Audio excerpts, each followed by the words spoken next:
এখন বাজে ঠিক 2:15 আর আমরা এখন লাঞ্চ করব। আর লাঞ্চের জন্য ভাত বেড়ে নিয়েছি। তো এইটা হচ্ছে সোমনাথের থালা, এটা হচ্ছে আমার থালা, এটা হচ্ছে মেয়ের থালা। তো আজকে কি রান্না হয়েছে বলো তো? লেবু, পেঁপে সিদ্ধ আর শশা। যা কি আড্ডা মারছি তোমাদের সাথে। এই হচ্ছে আজকের মেনু এখানে রয়েছে। তার আগে চলো জানলাটা খুলে দিই। রান্না বান্না কমপ্লিট করে গ্যাস ট্যাস মুছে সব কিছু পরিষ্কার করে এসেছিল বিরাট জোরে বৃষ্টি, তার জন্য এই সব জলে জল হয়ে গেছে। এখন বৃষ্টি চলে গেছে, এখন সুন্দর রোদ্দুর দিয়েছে। দেখো আকাশ পরিষ্কার হয়ে গেছে, প্রচুর প্রচুর বৃষ্টি হয়েছে, একদম জলে থই থই করছে। কে বলবে সব কিছু পরিষ্কার করে কাজকর্ম সেরে স্নান টান করে ঘরে গেছিলাম। এখন যাই হোক জানলাটা খুলে দিলাম। এবার তোমাদেরকে দেখাই আজকের মেনু। এই এক তরকারি ভাতই করেছি, আর ভাতের মধ্যে পেঁপে সিদ্ধ দিয়েছিলাম। পেঁপেটা আজকে মাখিনি, ঠিক আছে। আর শশা কেটে নিয়েছি, লেবু আছে সাথে। টেন টেন খুললাম খুললাম খুললাম, ইয়া। তোমাদের সব থেকে অপছন্দের রান্নাটা করেছি, যে রান্নাটা করার পর এইটা তোমরা মানে বেশিরভাগ রান্নাতেই তোমরা বলো দিদি কী দারুণ দেখতে হয়েছে, দিদি কী দারুণ দেখতে হয়েছে। বেশিরভাগ রান্নাতে এই কমেন্ট আসে, শুধু মাগুর মাছে কখনো এই কমেন্টটা তোমাদের পাই না যে দিদি কি সুন্দর দেখতে হয়েছে। বেশিরভাগই কমেন্ট আসে দিদি কি বিচ্ছিরি হয়েছে। তো তোমাদের সেই অপছন্দের রান্নাটা আজকে করেছি। আজকে হচ্ছে মাগুর মাছের লাল লাল ঝোল আর আলু দিয়ে, ঠিক আছে। তো চলো এখন আমরা সবাই খাওয়া দাওয়া করবো। খাওয়া দাওয়া করে নিই, আমি তারপরে আসছি তোমাদের সামনে, একটু পরে আসছি, খেয়ে টেয়ে নিই। তারপরে অনেক কথা আছে তোমাদের সাথে, অনেক প্ল্যানিং আছে আজকে আমাদের। ঠিক আছে চলো খেয়ে নিই। এই যে আমি তোমাদের সামনে চলে আসলাম। ভেবেছিলাম আসবো না, একবারে রেডি টেডি হয়ে আসবো, এরকমই প্ল্যান ছিল আসলে। এই 4:30-5টা নাগাদ মেয়ে আজকে আমার বাপের বাড়িতে যাবে, 2 দিন ওখানে ঘুরবে। 2 দিন না, আজকের রাতটুকু থাকবে, সকালবেলায় আবার চলে আসবে এখানে। তো রাতটুকুর জন্য যাবে, তো বিকেলবেলা করে ওকে দিতে যাব, দিয়ে টিয়ে তারপরে আমি যাব হচ্ছে দোকানে, শাড়ির দোকানে যাব, ঠিক আছে। তো ভেবেছিলাম রেডি টেডি হয়ে আসবো তোমাদের সামনে, কারণ আজকে একটু শাড়ি পরার প্ল্যান আছে। অনেক দিন শাড়ি পরি না, তো শাড়ি পরলে মন মেজাজ সব ফ্রেশ হয়ে যায়, মনটা খুব ভালো হয়ে যায়। যেহেতু শাড়ি প্রচণ্ড পছন্দের পোশাক আমার, শাড়ি পরতে খুব ভালোবাসি, তাই আজকে অনেক দিন পর শাড়ি পরবো। কালকে রাতে শুয়ে শুয়ে প্ল্যান করে রেখেছি যে আজকে অনেক দিন পর শাড়ি পরবো। তো ভেবেছিলাম শাড়ি পরেই ভিডিও করব, শুরুটাই তো ওই শাড়ি পরেই করবো ভেবেছিলাম, কিন্তু আর হলো না। ভাবলাম সেই বিকেল থেকে তাহলে ভিডিও শুরু করতে হবে, কারণ বিকেলে বেরোবো শাড়ি পরে, ঠিক আছে। তো চলো সঙ্গে থাকো, খাওয়া দাওয়াটা করে নিই, আসছি পরে আবার।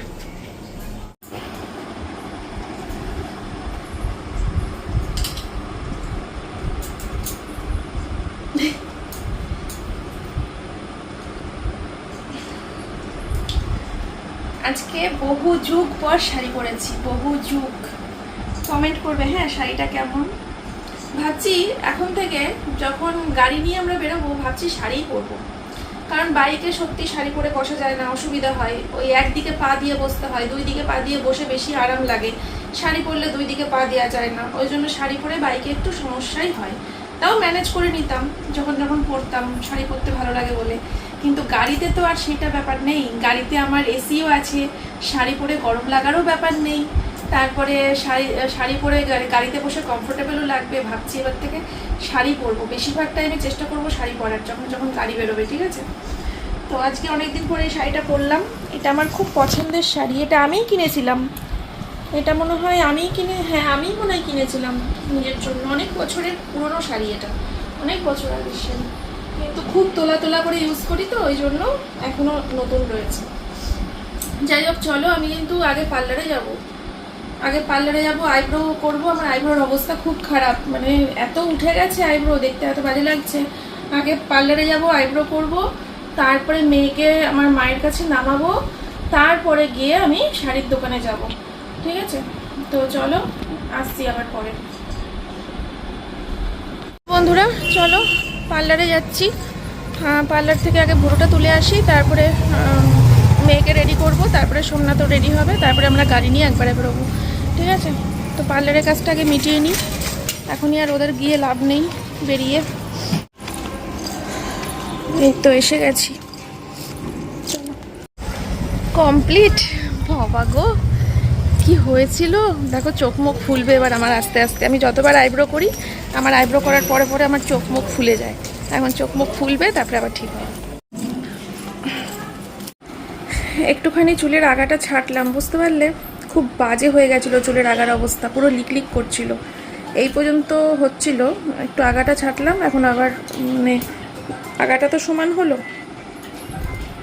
খুব বাজে পরিস্থিতি ছিল চুলের আগার, তাই আগাটা ছেটে আসলাম। এবার মনে হচ্ছে ঠিকঠাক লাগছে। আমি তো এত ছোট করিনি, আমি ওই চুল উঁচু করে বেঁধেছি, তার জন্য তোমাদেরকে ছেড়ে দেখালে ভালো হতো, কিন্তু আমি এখন আর ছাড়তে পারছি না। এইভাবেই দেখো, এই যে আগাটা সমান করেছি, বুঝতে পারছো দেখে, ভালোই সমান করেছি, সুন্দর সমান হয়েছে। খুব বাজে পরিস্থিতি ছিল চুলের আগার, ভালো লাগছে এবার সমান করে। পুজোর আগে আগে আর কাটবো না, আবার একদম পুজোর সময় দেখবো, যা করার করবো, নাও করতে পারি, করতেও পারি। পুজোর সময় আমার মুড কীরকম কী থাকবে তার উপর ডিপেন্ড করছে। চলো রেডি। বললাম চেঞ্জ করবি না, বলছে চেঞ্জ করে কি করব, গাড়িতে উঠবো এই বাড়ির সামনে, আবার ওই বাপের বাড়ির সামনে গাড়ি থেকে নামবো। নিজেরই তো বাড়ি, কেউ তো দেখতে পাবে না, ওটাও তো নিজের বাড়ি। বললাম ঠিক, কেউ দেখার নেই, গিয়ে তো ঘরের মধ্যে ঢুকবি, এই ঘর থেকে ওই ঘর, মাঝখানে রাস্তাটুকু গাড়ি। চলো বেরিয়ে পড়ি, আমার তো কাজ মিটে গেছে, সোমনা তো রেডি হচ্ছে। ও তরকারিটা নিতে হবে টিফিন কোটোয় করে, রাত্রিবেলা দিদা ভাত খাই দেবে, ঠিক আছে? দিদা খাই দেবে খুনি, আর মাছের কাঁটা বেছে দেবে, নাহলে তাহলে দিদাকে দিবি, মাছের কাঁটা বেছে দেবে। চলো তরকারি তুলি, একবারে মার তরকারিটাও তুলে নেবো আর মেয়েরটাও তুলে নেবো। দেখো লাল হচ্ছে না আস্তে আস্তে, বলেছিলাম না ফুলবে এগুলো আমার, দেখেছো লাল হয়ে গেছে কিরকম। Happy independence day. আজকে না, কালকে বলবি, 12টা বাজলেই তো বেজে যাবে, কালকে ব্লগে বলবি। এই দেখো লাল টকটকে হয়ে যাচ্ছে, জ্বলছে এবার। আমার প্রত্যেকবার এরকম হয়, পুরো মুখ ফুলে যায়, আবার বেশিক্ষণ না, 10 মিনিটের মধ্যে ঠিক হয়ে যাবে।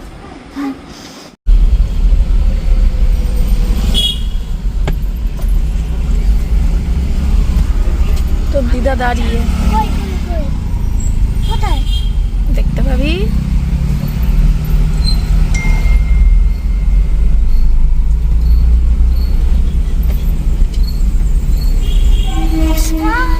মশা বল,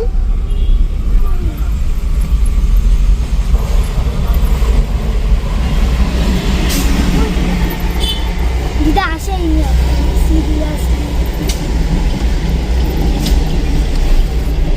আসেনি দিদা কই, ওই তো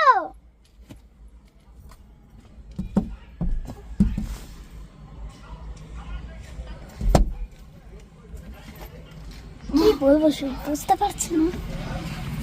ওইদিকে যাবে না তুমি, না এখানে দাঁড়াবা, ঘোরাবা না?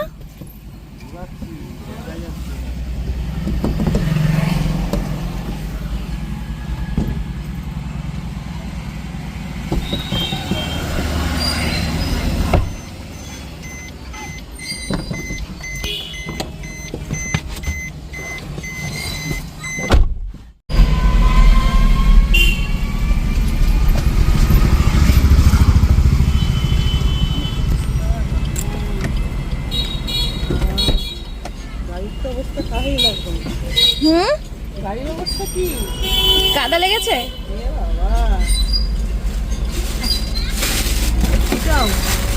এটা কি? একটাই জুতো, একটাই খাবার, দুটো প্লাস্টিকে আলাদা আলাদা আছে। আর ওইটা কি? কি ভারী! ওইটাই তো কথা, মারা দিন থাকবে।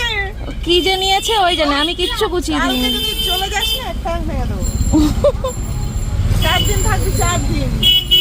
টাটা টাটা, সাবধানে যাবি, হ্যাঁ টাটা, লাইন দেখে পারবি। টাটা টাটা বাবা মা, টাটা। প্রচন্ড খিদে পেয়ে গেছিল, তার জন্য একটা ফ্রুট কেক আর একটা লেস খাওয়া হয়েছে অনেক, কিন্তু এটা হচ্ছে প্রাণের পটেটো চিপস, প্রাণের, এটা প্রথমবার খাবো, ভালোই হবে খেতে, ঠিক আছে, কিন্তু খুব কম থাকে, এটাই খারাপ লাগে, খুব অল্প কটা থাকে, খেলেই শেষ হয়ে যায়। 5 টাকারটায় কিছুই থাকে না, 10 টাকারটায় যাও বা একটু পাওয়া যায়। চলো যাই। সোমনাথ কি খাচ্ছে? বাবুজি কেক। দুজনেরই খিদে পেয়ে গেছে, অনেক আগে ভাত খেয়েছি না।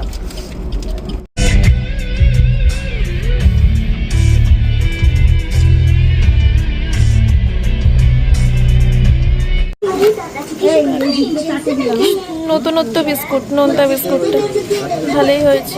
এখানে এসেও নোনতা বিস্কুট পেয়ে গেছি, সাধারণত বেকারি বিস্কুট খেতে হয়। চলো খেয়ে নিই চা বিস্কুট।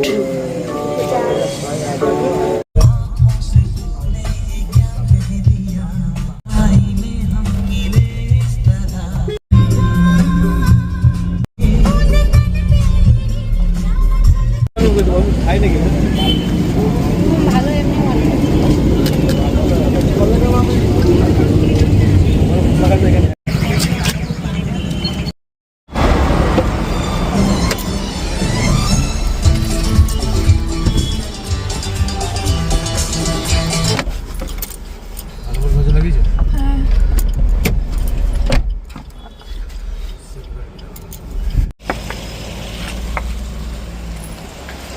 তো আমি নেমে গেলাম গ্যারেজেই।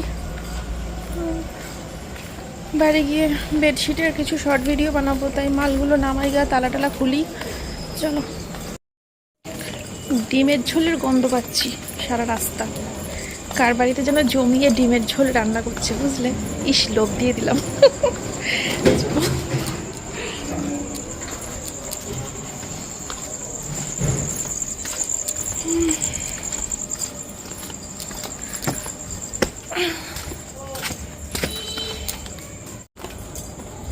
জনি পাপা, দাঁড়াও দাঁড়াও, লেগে যাবে। চাবিটাকে বের করি।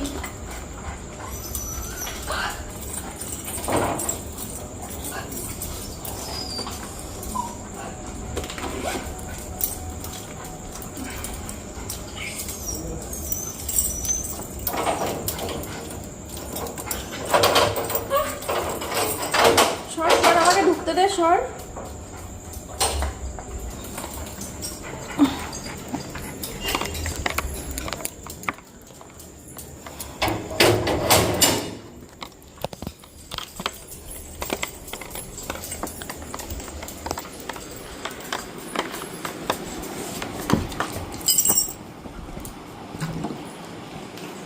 কি করছিলে জানি তুমি এতক্ষণ একা একা? কি করছিলে একা একা কি করছিলে? ওই বাবা, ওই বাবা, ওই বাবা। চলো বন্ধুরা, আমি এখন চেঞ্জ করব না, চেঞ্জ একটু পরে করছি। ওই ব্যবসার কিছু ভিডিও বানানোর আছে, তো একবারে যখন শাড়ি পরেই আছি তখন শাড়ি খুলে নাইটি পরে ব্যবসার ভিডিও করার কোনো মানেই হয় না। শাড়িটা পরেই করে নিই, তারপরে চেঞ্জ করব। একবারে গা ধোবো, গা ধুয়ে একবারে চেঞ্জ করে নেবো। এইমাত্র ভিডিও করে উঠলাম, চোখ মুখের কী অবস্থা। আমি এখন গা ধোবো, গা ধুয়ে একবারে রাতের নাইটিটা পরে নেবো। তারপরে যদি ভিডিও করি, ব্যাক ক্যামেরায় ভিডিও করব। এই যে সব নাইটিগুলো এখন ভাঁজ করব আমি, প্রচুর নাইটি। আর এখানে সব বেডশিটগুলো রয়েছে, বেডশিটগুলো সোমনাথ ভাঁজ করছে। জনি দেখো এমন কোথায় শুয়েছে, দেখো যাওয়া আসার জায়গায় চোখ বন্ধ করে শুয়ে আছে। যাই হোক, চলো আমি পরে আসছি। ডালিয়া ওদিকে হয়ে গেছে, ডালিয়াটা বসিয়ে দিয়ে এসে ভিডিওগুলো করছিলাম। ভিডিও শেষ হলো, রান্নাঘরে গিয়ে দেখি ডালিয়া হয়ে গেছে, তারপরে ঢেকে রাখলাম। এবার আমি গাটা ধুয়ে আসি, প্রচণ্ড ক্লান্ত লাগছে। গা ধুলে তারপরে ফ্রেশ লাগবে। রাতের বিছানাটা করে নিলাম আমার আর সোমনাথের। আজকে আর এইদিকে বালিশ দিইনি, আজকে ওইদিকেই বালিশ দিলাম, দুজনের দুটো। কারণ মেয়ে তো ওই বাড়িতে, মানে আমার বাপের বাড়িতে। আর এই দিকে মাথা দিলে তিনজন ভালোভাবে হয়, কিন্তু ওই দিকে মাথা দিলে না আমরা তিনজন শুতে পারি না একসাথে, খুব কষ্ট হয়, গ্যাদাগেদি হয়ে যায়। ওই জন্য মেয়ে না থাকলে আমরা ওই দিকে মাথা দিই, আর মেয়ে থাকলে তখন এই দিকে মাথা দিই। সোমনাথ গেছে জনিকে নিয়ে বাইরে, জনিকে খেতে দেবো। ও কি ওষুধ খাবে এখন? তো স্নান করে খাবা? তো চলো সোমনাথ স্নান করে আসুক, তারপরে একসাথে খাবো। আমি একটু শুই, আমি একবারে নাইট ড্রেস পরে নিয়েছি স্নান টান করে। রাত্রি 11:05 বাজে। সোমনাথ কি দেরি করলে দিল, ঘুম পেয়ে গেছে প্রচণ্ড। এই যে ডালিয়া বাদাম টাদাম দিয়ে করেছি, ঠিক আছে? আর এখানে রয়েছে আমার খাবার, এই যে মাছ আলু ঝোল, এখানে একটু ভাতও আছে। আমি তো রাতে ডালিয়া খাই, ভাত কটা কি করব। ঠিক আছে চলো বন্ধুরা, খেয়ে দিয়ে নিই। হ্যাঁ।